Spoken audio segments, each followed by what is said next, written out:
Hey everyone, let's break down one of the most important concepts in environmental science, the product life cycle and its greenhouse gas emissions.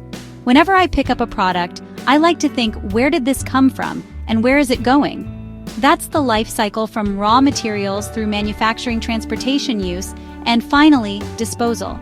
Each stage leaves a greenhouse gas or GHG footprint. Life cycle GHG accounting is about tracking those emissions every step of the way. The goal? To see the full picture, not just what happens in the factory, but what happens before and after too. So, how do I get started? First, I define the scope. Am I just looking at what happens inside my company, or do I include suppliers and even how customers use the product? That's called establishing the scope of a product inventory. Next up, collecting data. I gather information on energy use, raw materials, transportation, distances, anything that can affect emissions. But data quality matters. If my data is incomplete or outdated, my results won't be reliable.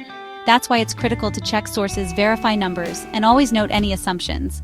Now, sometimes one process produces multiple products. How do I split up the emissions? That's where allocation comes in. Maybe I base it on mass energy content or even market value. There's no one-size-fits-all answer, but I always need to be transparent about my choices. And here's a secret. No product inventory is perfect. There's always uncertainty, missing data, changing technology, or even just plain mistakes.